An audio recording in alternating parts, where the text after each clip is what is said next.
Okay, it's 6 o'clock, so I will call the council study session together. The first item on the agenda is discussion and direction regarding the fiscal year 25 budget calendar. It's all yours. Okay.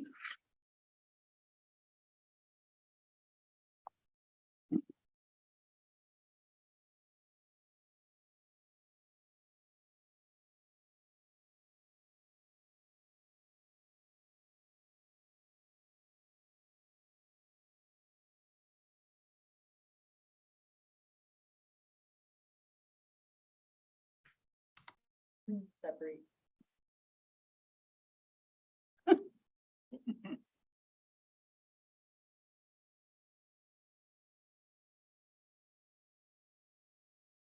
What am I doing wrong? Go to duplicate. That I can't tell you. I liked it so well, I stayed. Generally operating order. That's right. Yeah.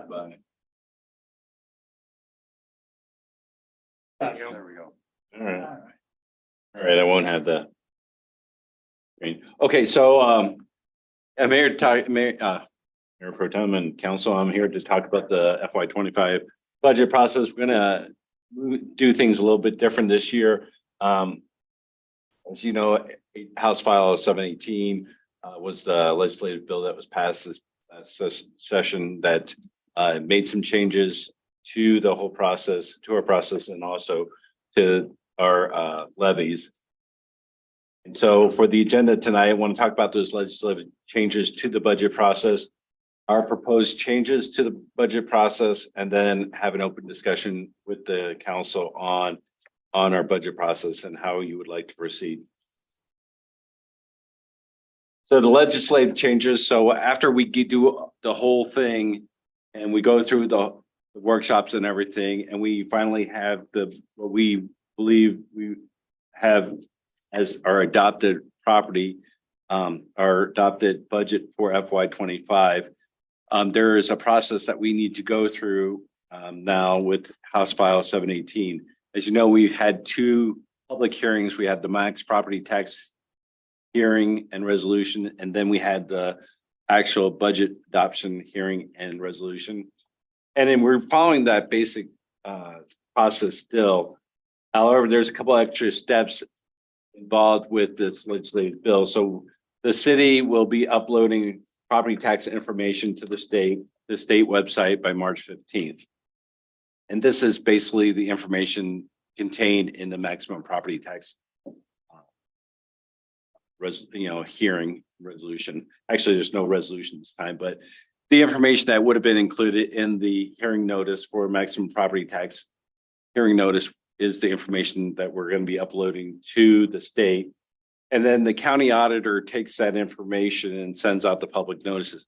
Part of this legislative bill is to send out notices to all property tax payers to know how it's going to affect their property.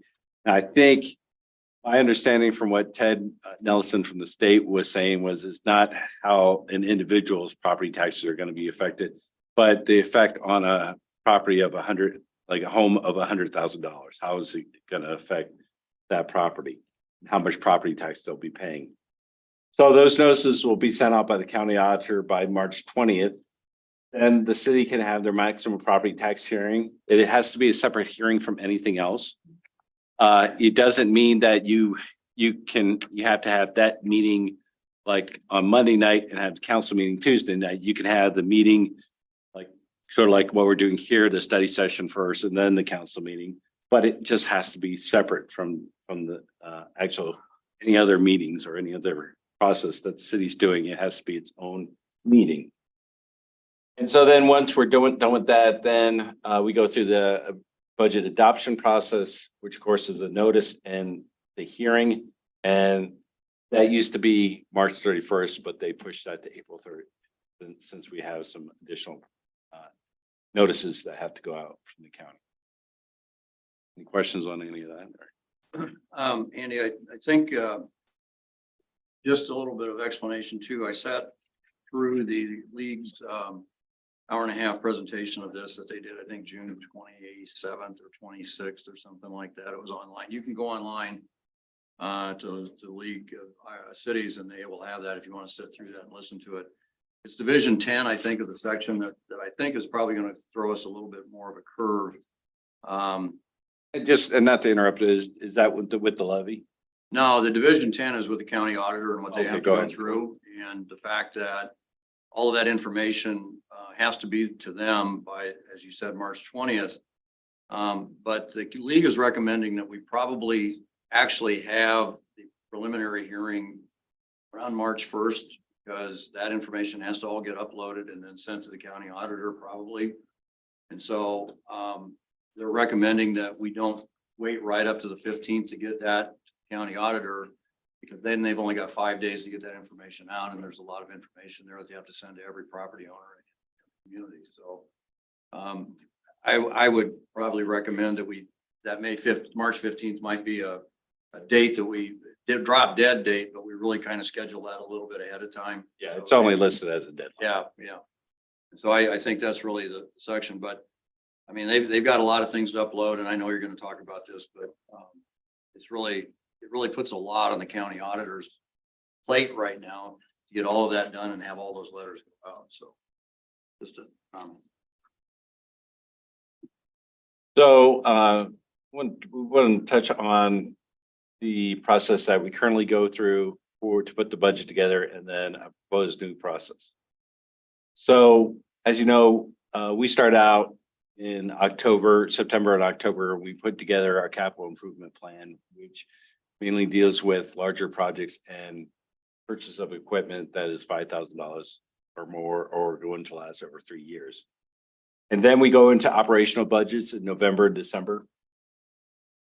We received the valuations from the county around January 1st. Then we have second meetings with the mayor and council to discuss the budget. And then we have our hearings and adoption. The proposed new process would be that we start out with operational budgets, so that we concentrate more on personnel and things that need to be done to get things accomplished currently within our departments. And then go to the CIP planning for specific projects, either that are currently underway or that will be coming up. And then go through budget retreat with the mayor and council.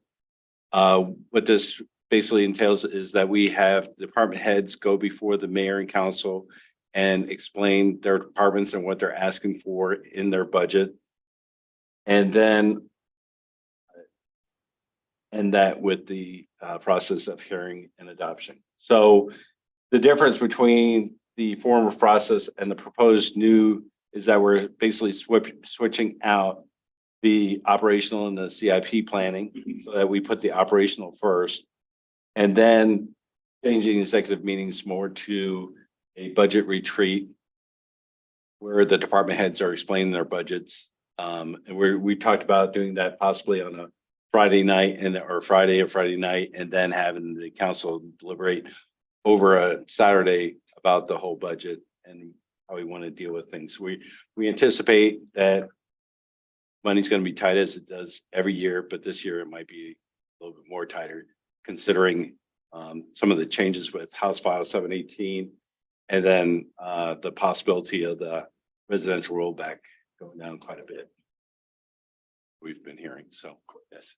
I guess, how are you seeing that happen? Because I guess I had a little bit of reservation, considering that I, as John Parker sign maker, city council member, really don't know anything about a Parks and Rec department. So we need to sit here and have Doug Byland come in and justify why he needs this many baseballs, this many softballs, this many umpires. I don't think we're going to get granular like that. Perfect. Because we want the department heads to go quick, and we don't want to spend a whole lot of time. I think mainly what we're anticipating is just what are the new things that you want. You want a new person, you need a new officer, you need a new firefighter. Why is that? You know, you want to have a promoted position that pays more and more benefits or something like that, that's going to cost more. This is why we want to do it. So then when we put that all together, we can say, hey, we're still going to be short this much revenue, then the council can deliberate that. As you remember back in the strategic planning session, we had you put the dots up for the new personnel and how you would rank them. This gives you a little bit more direct information on that information, and then you can do that ranking. Okay, that sounds good. All right. A little bit more direct information, not just coming through me. Good, thank Yeah, you. John, I'm with you. I mean, I don't want to get down in the deep weeds and get granular. Right. Or Andy used there. I think it's a more of a high level view, but one of the concerns I've had for a while here now is that I couldn't really tell you, to be frank about it, what is in some of the different department CIPs, because it's always been kind of a thing that we get a final budget, but and we kind of see that information, but we really don't have, when is this going to happen? When is this going to happen? And what I honestly would like to see, and this is what was done, my second round of the council, was that we had a spreadsheet. Again, we're not getting into the weeds with what you guys and what the departments are doing, but we had a spreadsheet that had street department. Here was their CIP for 25, 26, 27, 28, or vice versa, however you want to put that in a spreadsheet. Same with parks, same with library, same with everybody else. And we knew where the CIP, where they were going with it. Now, during times of hard fiscal times, we had that in 2008. We had it again in 1992 when I was on the council. Some of those things got pushed back during that process where you put the little things up and you figure out where you want everybody to go with that. But I would like us to have some kind of a spreadsheet that we can see where, what are the things, the CIP budget for these different groups here, different departments, and then what year things are going to happen. So I know, in 28, the new fire department may need a new fire engine or a new ambulance, or, so in my mind, I'm kind of already thinking about how we plan and pay for those things. So. And I do present the council with that funding matrix, but I think what Ben is starting to work on is he's going to be working on that timeline. Right. So that we can follow along as how our projects are getting accomplished. Right. When they start and when they're supposed to finish. And it was an easy spreadsheet to follow. Again, it was updated every year and just passed along, and council had it at their disposal. And somebody says, well, when's the fire department getting to do this or that? You could just go to your files and open that up and say, well, right now this says 27 or 28 or 26 or whatever. So. Concerns are that oftentimes you might get something presented to you from a department. Right. This is an idea that's Right. and without the context of seeing all the departments, this idea is a great idea. But you really need to weigh it out and go, okay, well, I heard this idea over here and that. And that's why if you get them all on a Friday night, you can sit down, you can go, okay, I've heard them all, I understand. And it really comes down to personnel, equipment, projects. Yep. And ranking those out. What that'll help you do as a council is get to the point where here's the revenues, that we're going to bring in and put that against the operational and project costs, both for personnel and for equipment. Absolutely see, okay, this is, if we don't do anything with revenue, this is what we can afford, and the line comes down to this level.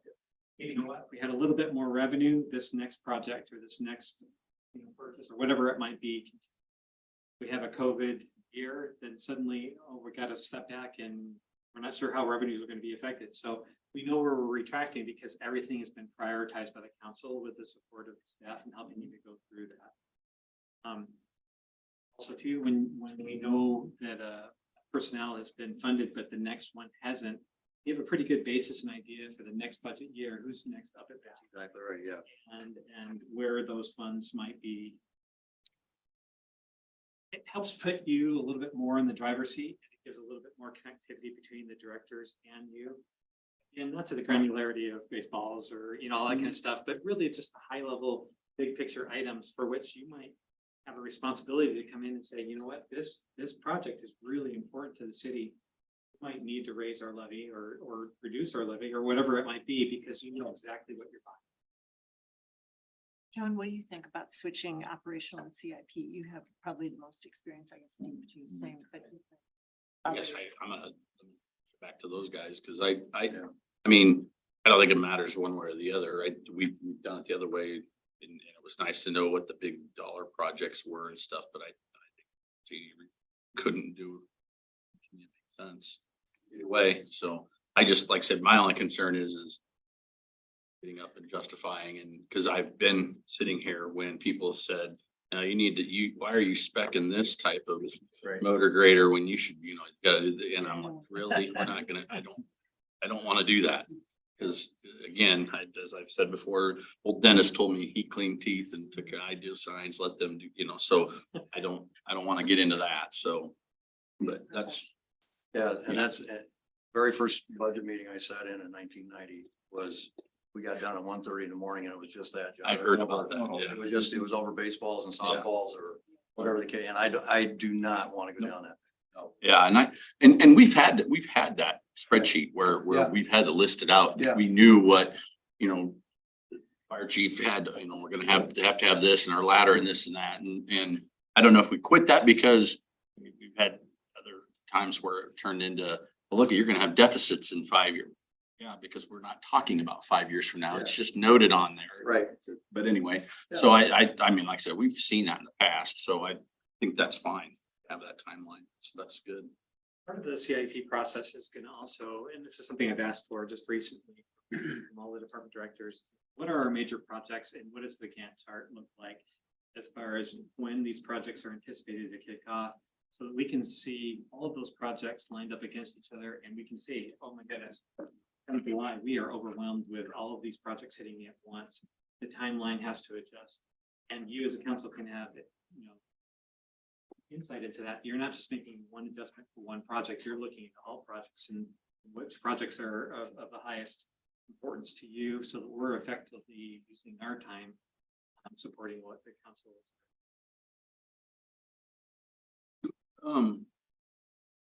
is. Speaking of that process, are we also in that time frame? Not that budget wise, but are we asking IMU for input and stuff too? So that way they know, and giving them input so they know. We constantly have development review meetings, or Charlie holds those every other, when we don't have council meeting. Tomorrow we won't have one, but we'll have one the following week, and they're always invited. Kurt, Mike, and Justin. Come to those meetings so that they know what. I knew they were meeting. I just want to make sure that everybody was on the same page, so that way there's no surprise projects. Okay. So budget retreat. So when we're talking about budget retreat, we're talking about holding it on Friday evening, Saturday, currently putting together a budget calendar and looking at January 12th to 13th. Department heads, as you said, present budgets on Friday night and then the council deliberation on Saturday. Been We have talking input on about those that. dates? What's Do we have that? input on those dates? I'm sorry. Do we have input on those? Yes. dates? Yeah, I'll bring the budget calendar to you later. Part of this is election based too. We'll have a transition, maybe we won't in the council. But with that, after election dates are set and we know who's going to be here with their balance. By January 12th, we'll have our evaluations from the county. We should know what our revenue targets are and if there's any changing. Is that something that, or, I mean, I know we do onboarding process with new people and stuff, but to then run right into this right away, is there any way you can do some extra special with them just so they have because I mean, there is, a month lag time there between, I understand holidays and all that, but boy, that's a pretty big decision to be making, walking in fresh if you were new 2 weeks into your job.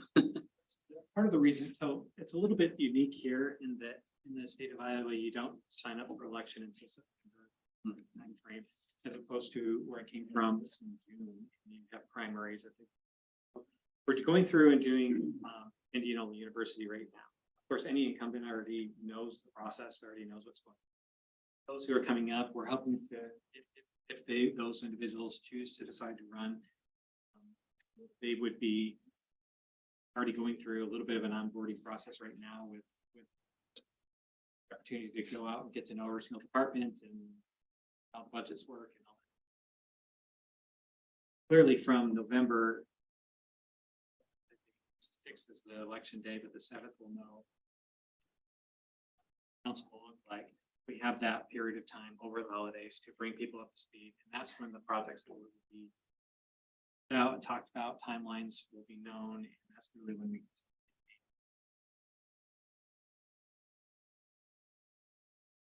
Been evolving.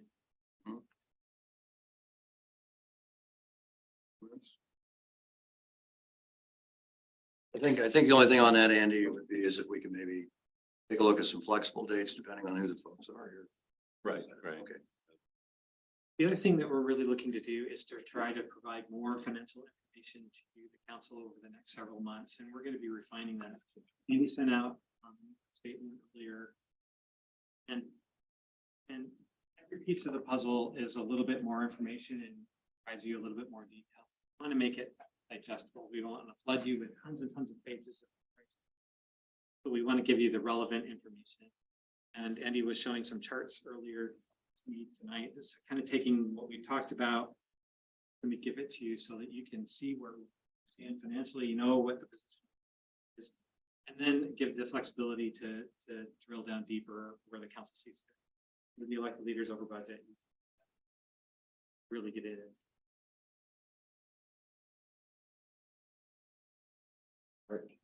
I don't want to take up too much time, but a couple questions came up. Other part of file 718 as far as valuation trends.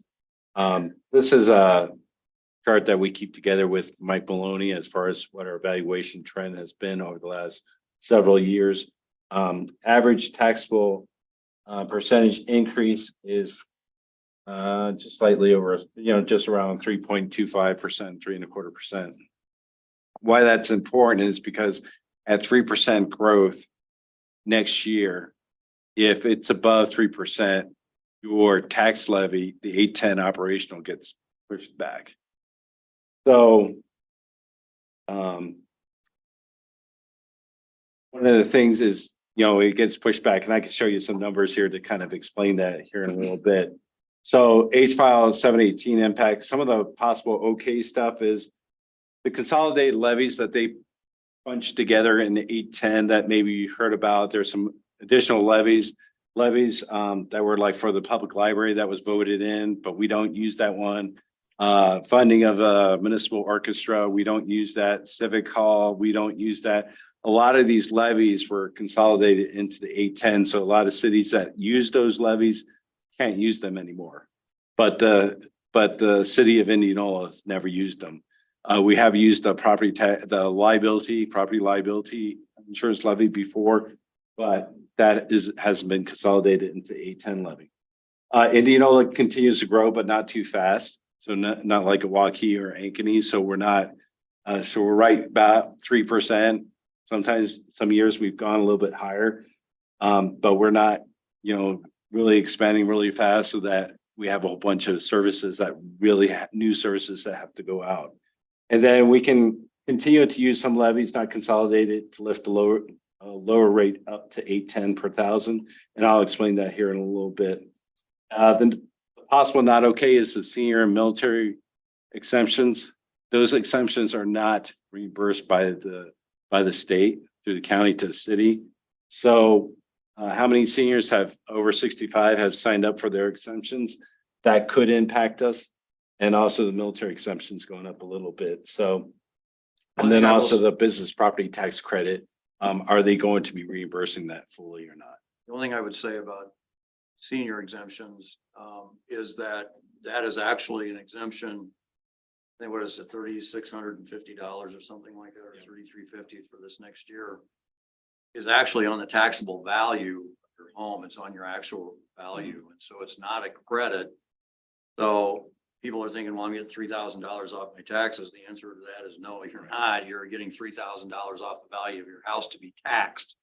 And that's, Minimal. yeah, it's gonna, I think it really is gonna be minimal. In fact, the military exemption is a little more, and I get that, I understand that too, but you're right on. But we'll see. Yeah, we will. Absolutely. So here's a spreadsheet that I put together just to show a little bit about the impact of House File 718, just trying to go into some future years and just projecting a little bit of an increase with 5% taxable increase. You see in the, I think that's burnt to orange anyway, that under fiscal year 25, if we were to increase by 5%, the levy would go from 810 down to 7.93. So when you go above 3% again, you're gonna get a little bit of pushback on that 810 levy. And so what possibly could happen for at least the first couple of years, we might be able to use that property liability rate, push it back up to 810. Like I said, the good thing about Indianola is we haven't used those extra levies, so we're not dependent on those extra levies. So we can push back up to 810. The other levies, the debt service levy, the employee benefit levies that we have used are not part of that consolidation. So hopefully that means that for the first couple of years, we'll be okay. Now, other thing that you probably heard in that webinar, Steve, is that this is supposed to go, this is sunset at fiscal year 28. Yeah. And whether or not it goes away or it becomes permanent, I guess we'll see. Yeah. The interesting thing about this is that, so what they're doing, if we all remember about, you've got the levy, you've got assessments, as all part of our taxable growth. You take out the TIF revenue, the dollars, and so that's a different story. That's in a different pot. But what they're really doing is they're taking to offset some of this growth in assessments. What they're doing is making you drop your levy rate from 810 down, as he shows there in fiscal year 25, 7932. So that's how they're handling this, rather than, you know, trying to say, okay, you got to drop some of your assessments or something else. So they're really using that levy as that kind of the side of it. The other thing is, if you're at 3% growth or under, you can bump back up to that 810 or the next year, if I'm not mistaken from that Yeah, discussion. I think you. The problem, if you're at 3.1% growth, now you're going to get a -2% and it's going to drop you back to a 1.1%. So it's going to be really critical to see where we end up with our growth. If we come in at 6% or more, then we're going to get a pretty good bump, but it really depends on what our growth and assessments are going to be. Because tell Charlie 2.9. I can.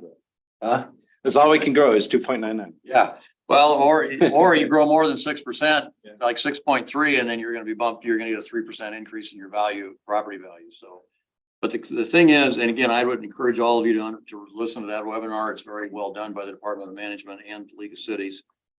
It does give you a great information on how this is all going to work. So That's all I got. I know you guys want to get into. can I ask you one question, if I may? Sure. So if we go to the city treasurer's report, Andy, could you tell us what funds are in that 810? And I apologize for not asking you the question earlier today. What funds would be in that, or is that? So at the 810, basically, we collect for police, fire, EMS, library, park and rec. Memorial pool? The pool gets a little bit, and then the general government gets some.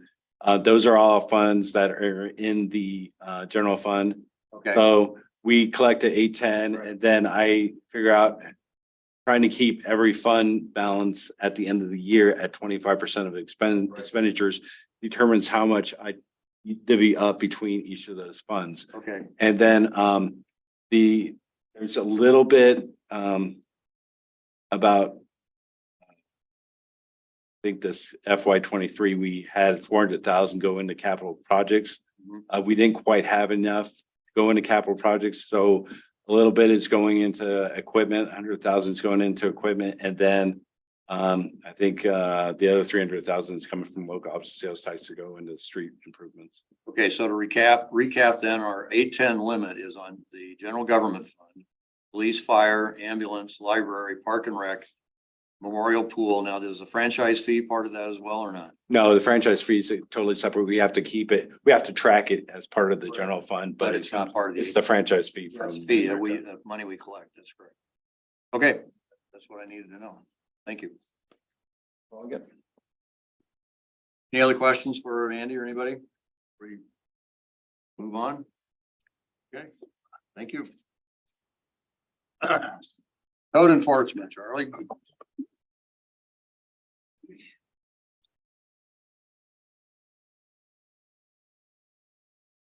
Looked up here just once.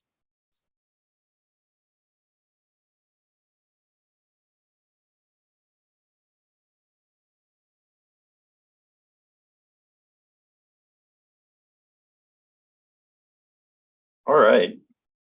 Just want to quickly give council an update on where we stood last year, fiscal year 23 with code enforcement. Obviously, you guys know that's July 1 of 2022 through June 30th of 2023. Really quick, want to go over just kind of a general process that we use for code enforcement, and this will kind of then lead into some of the stats that we'll give you for last year. So first of all, every issue that we have starts with a complaint. We're complaint driven. So typically most of our stuff will come in over the phone, over the internet, or through email. Once we receive those complaints, we then get into an investigation. At that point, we'll either open the case or close the case, depending on what we find in that investigation. If we open the case, we'll send a notice of violation to the property owner of record. We'll usually give them a set amount of time to alleviate the alleged complaint. And then at that point, when those time is up, we'll do a follow-up investigation. If the infraction is still there, we will either take the initiative to abate the infraction or we will forward it on to our legal staff. And then based off that, there's timelines built into all of that stuff. But then it always ends in closing the case eventually. So most of our violations, when you go to that notice of violation, most of the violations that we see will give people 7 days to fix those violations before we do our follow-up investigation. There's other cases that take a little bit more time. Trees and sidewalks, for example, we typically will give people 30 days. We're talking trees, we're talking removal of trees. And right now with the Emerald Ash Borer, that is becoming a big issue. And sidewalks just take a little bit of time as well to line up contractors. And then unsafe buildings were set by chapter 163 of our code. And that time frame typically takes 30 to 90 days. So last year in FY23, we received 463 complaints total. Of those 463, we opened 362 cases, meaning 101 cases were closed upon that. Of those 101 that were closed, 49, we found no violations. In 52, we either voided or canceled. A lot of that was either duplicate complaints or, for example, we get a lot of complaints times about people parking in the street. That's not something that our department takes care of. That's something that the police department takes care of. So we will cancel those out and then forward them on to police. Of the 362 that we started, 3 are still pending legal process right now. 49 are still in progress. We're either waiting for a follow-up investigation or a property owner has asked for an extension on that. And 310 of those have been resolved. Of the 460 complaints that we received, we noted that 334 of those were entered into the system by staff. I'll kind of go through our new system that we're using here, the GeoPermit site. But a lot of those complaints that we received in have either come in over the phone or through email. And 129 actually used the GeoPermit site. 404 of those complaints were anonymous and 59 came in with identifications, meaning the person who lodged the complaint gave some sort of contact information with the complaint. Looking at the complaints by month, I won't go through each month individually, but you'll just see that the summer months typically are our heavier months with code enforcement. And when I go to the next slide, you'll understand why. 56% of the complaints we got in were for tall grass and weeds. So that's typically just something that we deal with in the summertime. But some of our other bigger complaints are junk and trash on a property, trees, and trees can, again, mean dead ash trees, for example, or that can be low hanging branches over sidewalks, illegal vehicle parking on private property, unsafe buildings, junk vehicles, fences, signs, building code violations, sidewalk. And then there are a litany of other things that we get in that we had just one case of, for example, throughout the year. So I've moved those another. Of the 362 cases that we started, I mentioned 233 of those have achieved compliance through the process. 49 are still in progress. However, 80% we did not get compliance to. Or excuse me, 80 of those cases we did not get compliance to. So of those 80, 69 of those we abated. Those were all tall grass and weeds, where the city then hired a contractor to go in and mow those properties. And 11 of them were sent to legal. We use just a process internally when we figure out which ones we're going to abate and which ones we're going to send to legal. Based off the budget that we have available, really we have to look at what are those heavy cost ones that are going to cost us to abate. For example, removing a tree. That could be $1,500 to $2,000 to remove a tree on private property. Our budget last year, for example, is $40,000. So typically on those ones, we will forward those on to legal just because we don't have the funds available to abate those types of violations. Of the 11 cases that we forwarded on to legal, 5 of them were for junk or junk vehicles. That's not just junk on property, that's actually inoperable vehicles on a property. 3 were for sidewalk and then 1 each for mowing, illegal parking and building materials. The one mowing one, for example, in this one, it typically will abate all of those. This one was in a backyard where we could not reach it to do an abatement, so we had to forward that one on to legal. Of the 69 that we abated, 58 of those were for tall grass and weeds, 5 were trees, and on those ones, those are just those branches that are low hanging. Few of them were for stop signs, for example, so we'll hire a contractor to go in and trim those trees. 5 were for junk or garbage, and 1 was just the fence that needed to be removed because it was lying on the ground. Looking at our fiscal year 23 budget, I mentioned we had $40,000 available to us last year in the budget. We spent just a little over that, about $42,000. $29,000 of that was for legal fees, while 13,000, just a little over 13,000 was for those abatements that we're doing. Don't think that the legal fees, a lot of that is just, obviously when we talk to our attorneys, we are charged for that. So a lot of that is conversation that we have with them about certain cases on what we can and can't do. And then some of those are actually to go through the formal infraction legal process with our attorneys. Charlie, do you get any, so when we send that to legal and it goes through the legal process, then is that attached as a lien then to the property? Is that what? The legal cost? It depends on what is decided in court. Sometimes those are, but sometimes we just eat those costs. What it is typically, I think state code allows us a $750 fine on a first offense and $1,000 on subsequent events for each day that the violation is present. So I think it's assumed for the most part, we will recoup those fees with the infractions that are given. So do we have a slide that talks about the money that we did get revenue then from? I don't know because we don't get, I think we get that information from Warren County, I guess, but I think it's a mixture of what PD gets and what we get because it just comes in on one bill. So we've never really been able, at least I've never been able to see how that differs between community development and police. I just kind of was thinking of your budget. If you're a couple thousand over your budget, does that come back into you then? Yeah. Well, it goes back into the general fund, right? Yeah. How long have we been complaint driven? Since I've been here. So 5 years at least, and I don't know what it was before then, but I I think it's always been. yeah. Always been. I think it's always been. I thought that was a change. No, No, when I was on the council in the 90s and beginning of the 2000s, it was all. And just to clarify that, we're mostly complaint version. I can say there are repeat violations that we have all the time.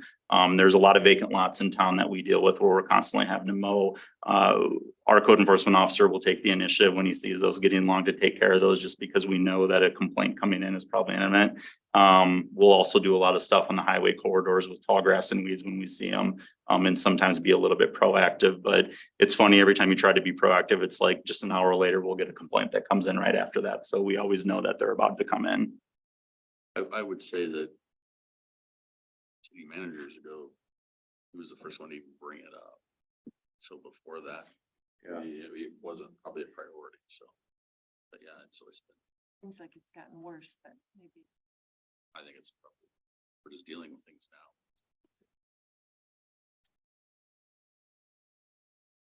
That's all I have here. And then I want to demo really quick our site before we get there, but I just wanted to entertain any questions before I got to that portion. Maybe I'll just jump in really quick. One of the things that we're looking at is joint position between the police department, and community development department. Is that what you're gonna go into? No. Where we can bring a little bit more case development experience from the police department, a little bit. Presence, if you will, for some of the cases I have shared community services, certified police officer type. So we're looking at that in the future and having discussions right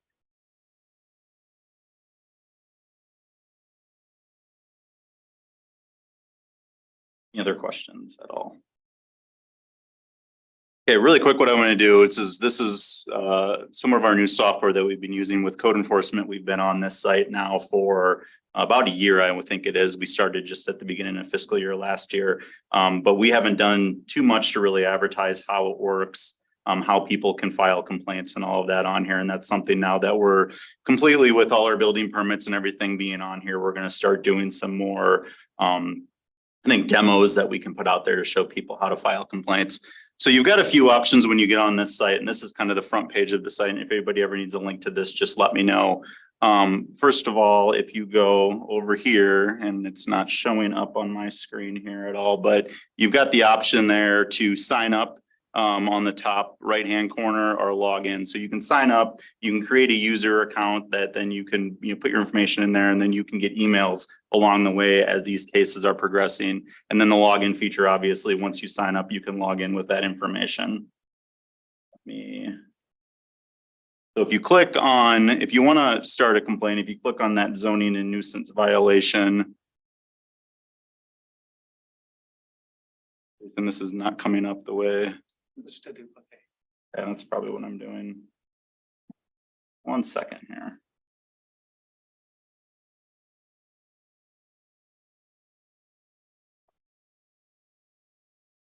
There we go. This will work a little bit better. Okay, so if you sign up here, you can sign up. All you have to do is put some name, you create a username, password. Once you do that, you can log in with that right here. But if you want to do it anonymously where you don't have to put in any information, really you can go back to this site without signing up and click start application on a zoning and nuisance complaint. And then from here, it'll ask you either a property owner, if you know the parcel ID, good job, but most people don't know that. But if you know the property owner's name or the property address, you can put this in here. So for example, if I go for City Hall's address, which is 110 North First Street, if I just put in 110 N right there for North First Street, it's going to come up with everything that matches that. And you can kind of scroll through here, find the right address that might be. So right here is 110 North First Street. You click on that button right there, hit next, then you can start the complaint. And really in here, you can put in information. If you want to put your name, address, phone number, and email address in here, you can. It is not a required field. The details of your complaint, that is a required field. So you'd want to say, for example, tall grass and weeds on the property.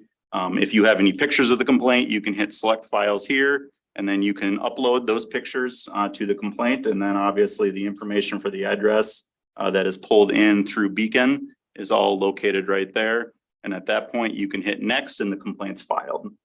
So it is that simple to use this site. And like I said, I think that is one thing that we're going to start doing, is pushing out a little bit more information to the public to just show how to use this site. But I know we haven't really done too much to communicate this to council yet. So just wanted to show that off and see if there's any Let's back questions up on that. the card a little bit then. How hard is it to find off the normal website? If you go to community development and just go to code enforcement, you can click, I think, file a complaint on there somewhere. Let me double check that really quick while we're here. So if you go to the community development website and then click on code enforcement here. And I think at the bottom of the page, you can submit a complaint. If you click on that, it should take you right to that site. I know a lot of your constituents will reach out to you and you'll reach out to us and whatnot. But danger in not following the existing processes that is the tracking and where things get lost. When things come directly to our code enforcement, if all the data is uploaded, they can handle the processing of all these. So what we would encourage is to try to educate the public as much as we can to utilize the tools. That's going to get the most rapid response possible. Make sure that things don't fall through the cracks. Any one of our emails certainly becomes a bottleneck when somebody takes vacation, goes on training. Yeah, and this system's really nice because, our code enforcement officer can come in tomorrow morning, anything that was put in overnight, he's able to see that. He can then go out and start investigating those. Questions for Charlie? Pretty easy to find. And maybe in the summer months, we could, our main base, main page, put a quick link to it or something like that. We know we're going to get a lot. We're trying to we're experimenting a little bit with kind of doing a video, step-by-step video that we can put out there as well too. So similar to what I'm doing right here, with just some step-by-step instructions, but there's people in my office that are much smarter than me when it comes to technology. So we're working through those issues right now. Thank you. All right, thank you. Is there anything anybody wants to discuss on the upcoming agenda for tonight's break?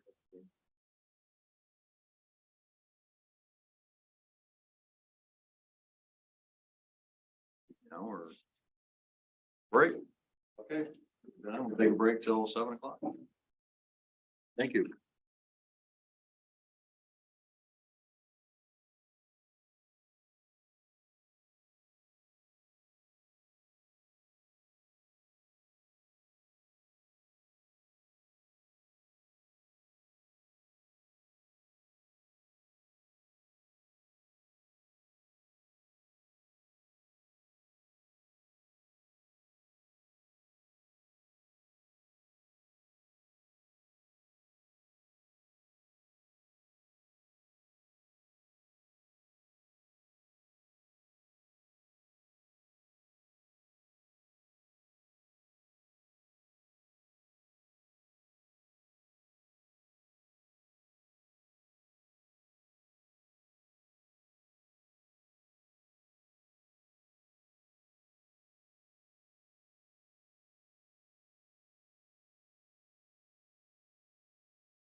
Call the meeting of July 17th, 2023 City Council to order. Let's stand for the Pledge of Allegiance. I pledge allegiance to the flag of the United States of America and to the republic for which it stands, one nation, under God, indivisible, with liberty and justice for all. Clerk, call the roll, please. Holder Beach. Here. Present? Dolby. Here. Henson. Present. Footer. Present. Here. Erickson. We'll move to the public comment section. If there's anyone that would like to speak before the council today, please come to the podium and state your name and address and hear what you have to say. Thank you. My name is Al Ferris. I live at 8011 East Salem. I want to talk to you tonight about your methodology of appointing members to boards and commissions, particularly those that are approved by the council. In the past, long past, the mayor recommended people to sit on those boards and commissions. Their names were announced in a public meeting. They were discussed by the council and voted on council and the public. I think that fits the spirit of the Iowa Open Meetings Law. The principle of that law is that the public's business should be done in public. Now, someone applies to be on a board or commission that council compared to the others, there's a review committee of 3 people who review those applicants and then make a recommendation to the council. Probably doesn't violate open meetings law. It tends to skirt it. It tends to dent it. And I don't think it's good government. I think you should reconsider your decision. Apparently it was made in April or May. I think it went into effect in May. Use a different method and have those candidates discussed in an open meeting and voted upon in an open. I think this system can work to the detriment of getting people to volunteer, be on a board and commission. It also gives the appearance that applicants or applications can be buried out of sight with nobody knowing the applicant ever applied to be on. I don't think that's good. I don't think that appearance is good. So I urge you to review this process. Keep it open. Thank you. Thanks, Alan. Ben, maybe let's put this on and talk a little bit about it in the future. Good points, Al. Anyone else wish to speak? Okay, with that said then, are there any items that anybody wants to pull or remove from the consent agenda?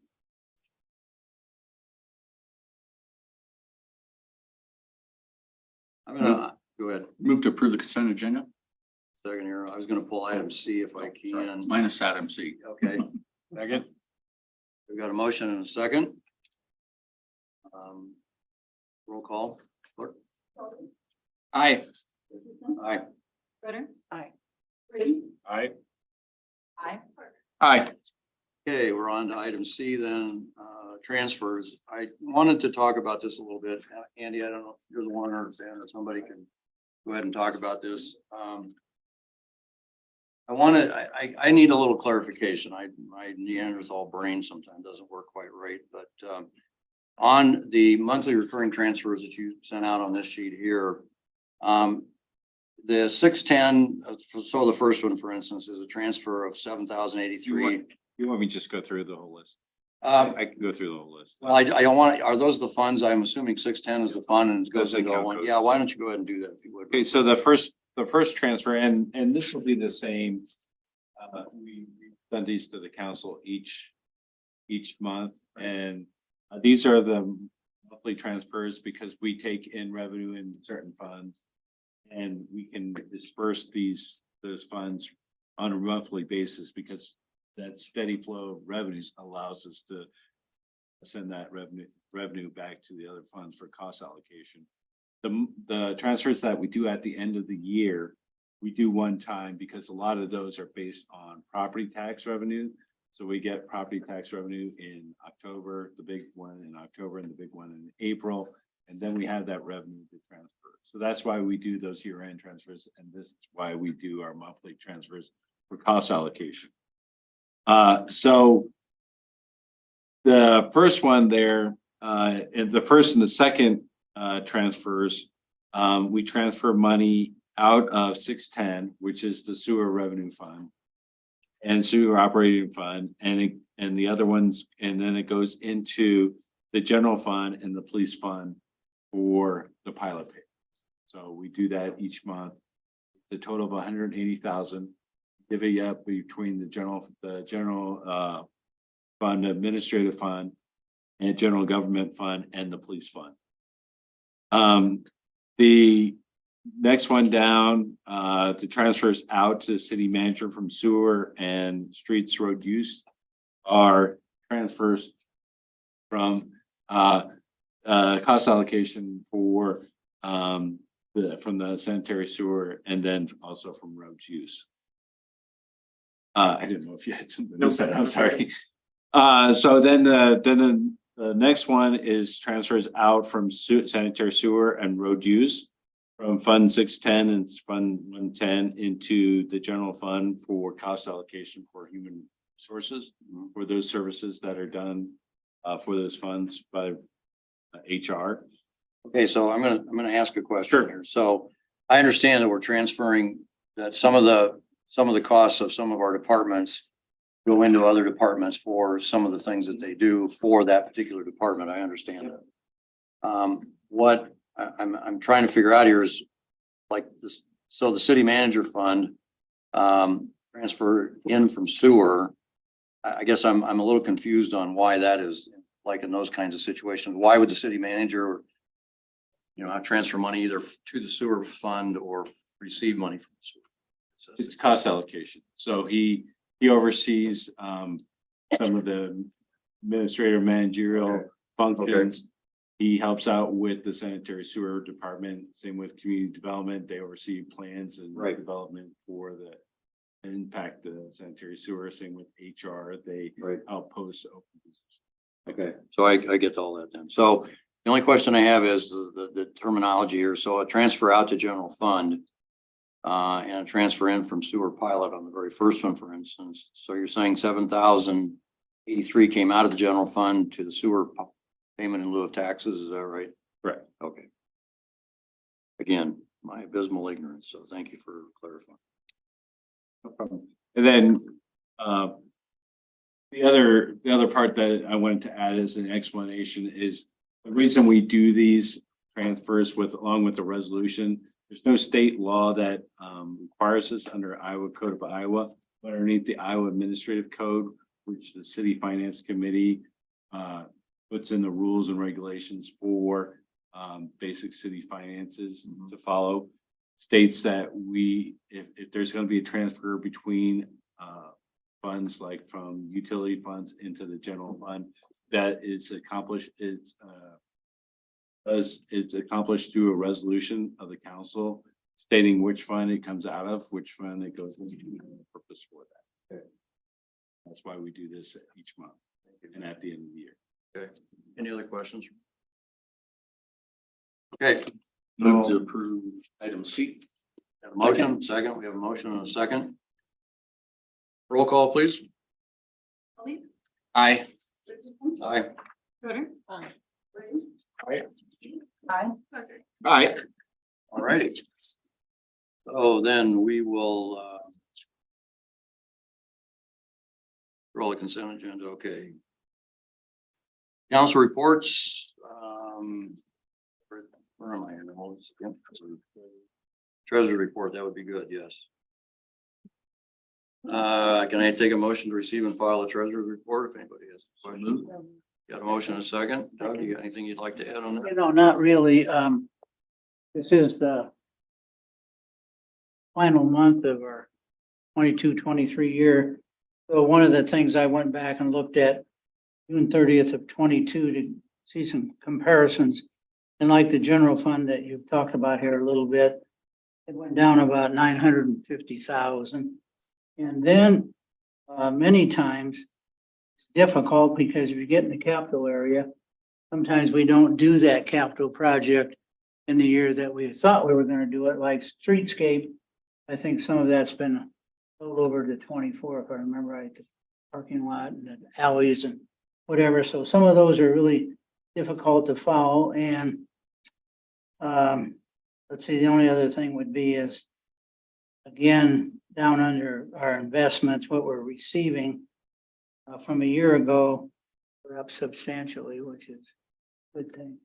We're getting more interest than we did in the past, but that's just sort of my comment. And this, I think that Andy and I talked about a little bit, and Steve, you called today. This is on a cash basis. Yes. In my conversation with Doug this morning, I was asking at one time, we used to get not only what you have here with your beginning balance, your revenue, your expenses, your transfers in and transfers out. We had a column that had the actual budgeted amount for that and then the percentage of the budget that had been used that particular month. And so we were able to kind of see over a period of time what that department was doing as far as its actual budget was concerned. So like usually in 6 months in, you're usually about 50% of your expenditures. I'm wondering if that's something maybe we could think about looking at. Yeah. Oh, we've been discussing that. Oh, We're gonna be- you're way ahead of we're me. gonna- Okay. At least quarterly, we're Yeah. looking at a report to do that. I think it was a supplementary report that Mayor Pro Tem is making reference. Okay, thank you. Clerk, call the roll, please. Aye. Aye. Twitter. Aye. Brady. Aye. Peach. Aye. Parker. Aye. Mayor's report, I don't think the mayor had anything to report. I will say that Charlie and I met with Andrew Collins from SERP Thursday, was it, Charlie? And there's a move underway by some in Polk County to move out of MPO and move MPO and MIPA, which is Metro Iowa. What is it, Charlie? Iowa Planning. Planning Alliance. Move them out of MPO and do some wholesale changes. It's basically moved by Polk County or City of Des Moines. So the discussion was whether or not SERPA would be something that we might break off and keep our regional group, which is everybody, the counties around Polk County, essentially, City of Des Moines. That's yet to be decided, but that's one of the things coming up. So What is Des Moines upset about? they just, Charlie, maybe you can help me with that. I can just get to the point. I can try to get Quickly. without getting direct, but it's Yeah. politics, I think. The way I understand it and try to relay this as well as I can, but the MPO, I think over the last 10 years, when Todd Ashby was there, started getting more involved in non-transportation things. And I think there were some on the MPO exec committee that were starting not to like that too much. So Mid-Iowa Planning Alliance is a economic development district. SERPA is obviously transportation, so they've always been in favor of doing that. They've gotten into the Central Iowa Housing Trust Fund, which has benefited Warren County and the city of Indianola as well too. So there's just been a lot of things they've been adding to their plate. And I think there's just some on the exec committee that were not in favor of moves like that. So. Answer these questions. Okay, thank you. Yes. Oh, you're good. Okay, old business, public consideration. We have a tobacco sales permit 1A strike public hearing for complaints filed tobacco sales violations for Jiffy 921 from the agenda and accept acknowledgement and settlement agreement. I need. We have to do each one. Yes. Okay. So moved. Got a motion and a second. Any discussion? Clerk will call the roll, please. Bobby. Aye. Aye. Twitter. Aye. Aye. Aye. Parker. Aye. Item 1B, strike hearing for complaints filed and tobacco sales permit violations for Walmart from the agenda and accept acknowledgement settlement agreement for cigarette civil penalty. So moved. Second from anybody? Second. You. A motion and a second. Discussion. Clerk will call the roll. Richardson. Aye. Schroeder. Aye. Reed. Aye. Peach. Aye. Parker. Aye. Dolly. Aye. Item 1C, strike public hearing for complaints filed and tobacco sales permit violations for ABC Smoke from the agenda and accept acknowledgement settlement agreement for cigarette civil penalty. So moved. Second. Got a motion and a second. Any discussion? Clerk will call the roll, please. Peach. Aye. Parker. Aye. Dolly. Aye. Richardson. Aye. Schroeder. Aye. Reed.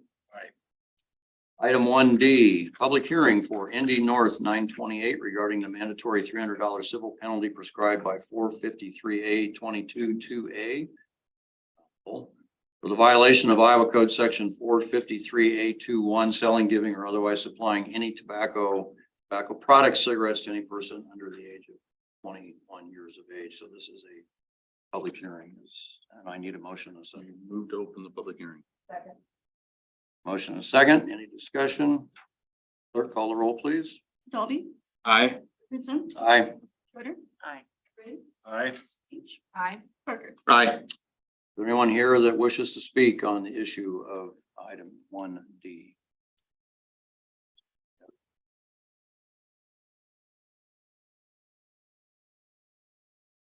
So I was the officer that completed the tobacco compliance check.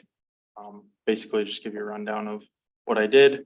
So on January 26th, around 1:20 in the afternoon, I followed in a underage person, underage being under the age of 21, in an attempt to buy tobacco from them.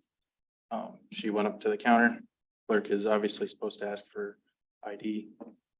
He did not even ask for age, something like that, and sold her the tobacco. Got pictures of everything. So State your name, please. my name is Officer Tanner Ortland. Thank you very much for the record. Any discussion, officer? Yes, sir. Any other members wish to speak on this issue? How does this differ than the first three here? First three paid their fines and In Indy or North won't pay their fine, is that? they elected to continue to go through the process of having the public hearing. They get a 10-day notice. They can either enter into settlement or go to hearing. They didn't enter into a settlement, so. Legal process. The questions from council? Close the public hearing? So moved. You got a second? Second. Second by Councilmember Rabe. Clerk, we'll call the roll. Dolly. Aye. Richardson. Aye. Schroeder. Aye. Reed. Aye. Aye. Aye. Item 1E, consideration of the violation of Iowa Code Section 453A21, selling or giving otherwise supplying any tobacco products or cigarettes to any person under the age of 21, and assessing a civil penalty in the amount of $300 against Indy North 928 1201 North Jefferson Way, the retail permit holder. Motion and a second. So moved. Second. Motion and a second. Yes, I believe we could just move on with that. Is that, you'll take the roll call, is that correct? We have no discussion from anyone? Clerk, call the roll, please. Richardson. Aye. Schroeder. Aye. Reed. Peach. Aye. Parker. Aye. Dolly. Aye. Righty, we are on to item 2. Resolution approving change order number 2 and payment application number 4 for the Indianola Industrial Park Plat 3. I'd entertain a motion in a second. So moved. Discussion. Got a motion, you got a second? Second. Motion and second. Charlie? Okay, good evening. Really quick, just the pay application that's in front of you is split always into 2 divisions on this project. Division 1 being just a tad over $454,000. Division 2 is $34,000. I believe I've explained this to council a few times, but the reason for the difference there is just a small portion of the alignment of 17th Street that goes outside an identified TIF district. So because of that, we have to separate those costs to make sure we're not using TIF dollars on that portion in Division 2. So just want to make sure council was aware of that. Change order 2 is proposed at a value of $42,000. Really quick, just wanted to go over what those cost breakdowns are for that. So about $28,000 or 67% of that change order is to add in additional services, both sewer and water for a future Kayakota site. Kayakota is working with the property owner to purchase a piece of ground out in the industrial park. This was not known at the time of engineering, so those services were not able to be added in to the plans for the project. And by doing this, we would not have to remove any new concrete once they are ready to be, once Kayakota is ready to build on the site. About 10,500 of these costs, or 25%, are for field tile line repairs that were needed as new utility lines were placed. Field tile lines are not located with normal utility locates, and the records for those are minimal to non-existent. So what's happening here is when we're putting in the new sewer and water lines, they're going through, boring those areas, digging those areas out. They're heating field tiles. What they do then is after that, they go back in and repair those field tiles, so we're not causing any damage in the future. These are just items that we can't catch on any surveying or engineering portion of the project. About $1,700 or 4% is to relocate a fire hydrant to get proper coverage for the new Sternquist facility. And again, during engineering of these plans, the future's building location was unknown. Once we finally got a concept plan from Sternquist, we did have to relocate a fire hydrant to make sure that we got proper fire coverage on that building. And then the last one, about $1,700, is to add a water blow off for the Sternquist water stub that is going to be put on the site. That is just because they are putting a larger water service into that site. And if IMU ever needs to go in and just blow that water line off, they need the ability to do that. So that $1,700 is to add in that blow off. So any questions on that change order, I would be happy to answer them. So like every time they sell a lot out there, we're gonna have change order, like, so like the $28,000, are we gonna have to be? From here, no. The good thing will be, well, I mean, when we're selling lots in the future, they're gonna have to make taps into the road. So typically, you know, if we're talking a normal site, the lines are put in. If we don't know where those future buildings are going to be, we're not putting those services into the lot. So if there's a new building that goes out there at this point in time, since we're about wrapping up on this project, it's going to have to pay on its own accord to then tap into the utilities in the street. So this one was good because we caught it before the final completion of the project. And the lots that we did know, just so council is aware too, the 2 lots that we did know at the time of this all had water service and sewer service put into it. And again, that is done just to kind of save the road, so we don't have to go in there and tear that out in the future. I read somewhere though that we had to relocate a fire hydrant because of no removal possibilities, or was that something? Nope, this was just to get better hydrant coverage on the Sternquist facility. That's that third one down there. And again, we didn't know the building location at the time of engineering, so it was kind of just a crapshoot at that point in time. But once we got that final location, we had to get it moved. Okay, any other questions? Call the roll, please. Dolby. Aye. Richardson. Aye. Gunner. Aye. Reed. Aye. Peach. Aye. Parker. Aye. Resolution approving change order number 2 and payment application number 2 for the East Hillcrest reconstruction project. Second, please. So moved. Second. Got it? Okay. Any discussion? This was a negative change order, correct? Just for the removal of the trailer? Yeah. These are the Yeah, ones just who a quick explanation. This project was let through Iowa DOT. And anytime you have a substantial amount of concrete, you have to include a field laboratory. So it's an even playing field for all contractors. Since the successful bidder's permanent office was within walking distance of the project, they were fine with deleting that from the contract. And that was in the amount of $20,000. Thank you. Any other questions? Clerk will call the roll. Peach. Aye. Parker. Aye. Melby. Aye. Aye. Stoddard. Aye. We are then moving into other business, city managers report. Hey, there's a lot going on right now and they're not here this evening. I thought I'd cover some of the community event. At Braves last Thursday, a great kickoff to the National Balloon Classic. Excitement coming with that. Orange County Fair is September, probably 26th through the 31st. Carousel Theater, Little Mermaid is going to be July 28th to August 6th. Of course, it is opera season in the month of July, so lots going on in our community. Tomorrow night, Charlie and I will be talking with the Downtown Merchants Group with regard to the plan to hold off on the west portion, the west alley project there. It was very well received by all of the we're able to talk to and forward to Indianola University is going really well. We've had our 2 weeks so far. This next week is going to be over at the library with a tour of the library and talking about the needs and issues for the library.